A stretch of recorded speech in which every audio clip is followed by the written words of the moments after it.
لیں، ایک نطفہ وہ بھی گندا بدبودار جس سے انسان کی پیدائش ہوتی ہے، پھر اکڑ کس چیز کی ہے؟ اور آپ دیکھ لیں کہ ہم اپنی مرضی سے نہ دنیا پہ آئے ہیں نہ دنیا سے جانے والے، پھر اکڑ کس چیز کی ہے؟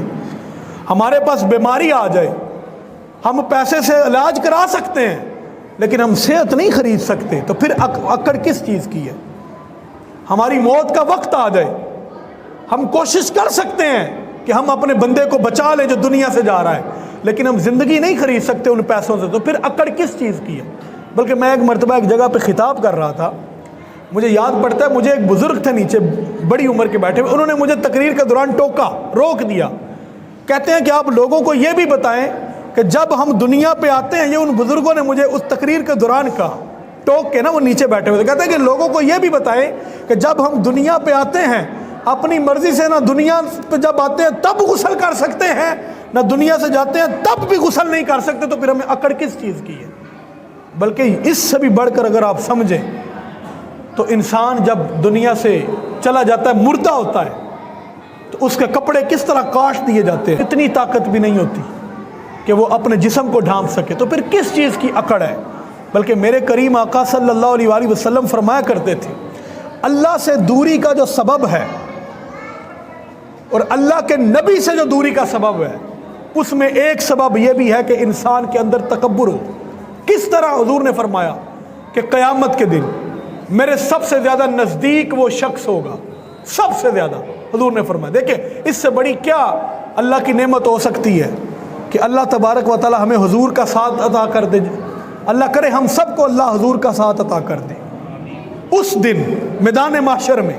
تو حضور نے فرمایا میرے سب سے زیادہ قریب وہ شخص ہوگا جو تم میں اخلاق میں بہتر ہے، اور پھر فرمایا مجھ سے سب سے زیادہ دور اور میری مجلس سے جس کو محروم رکھا جائے گا اور جو میرے لیے قابل نفرت ہوگا۔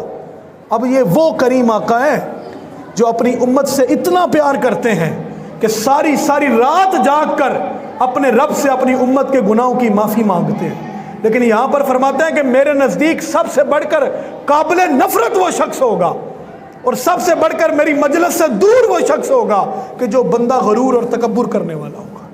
قریب وہ ہوگا جو اخلاق والا ہوگا اور دور وہ ہوگا جو غرور اور تکبر کرنے والا ہوگا۔ اور پھر ایک اور شخص کا بھی فرمایا وہ بھی مجھ سے بڑا دور ہوگا اور میرے لیے قابل نفرت ہوگا جو بندہ غلیظ گفتگو کرتا ہوگا۔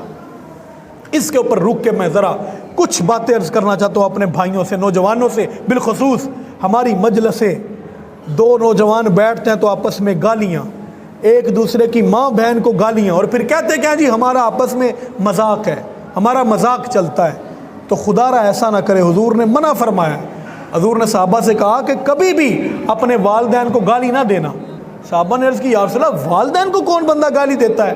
حضور نے فرمایا جب تم کسی کو دو گے تو بدلے میں وہ تمہارے کو دے گا، تو اصل میں وہ گالی تمہاری وجہ سے ہوگی اور وہ تم دے رہے ہو گالی۔ تو یہ بھی فرمایا کہ وہ بندہ جو گندی گھٹیا گفتگو کرنے والا ہے، ہلکی گفتگو کرنے والا ہے، حضور نے فرمایا وہ بھی میرے ساتھ نہیں ہوگا۔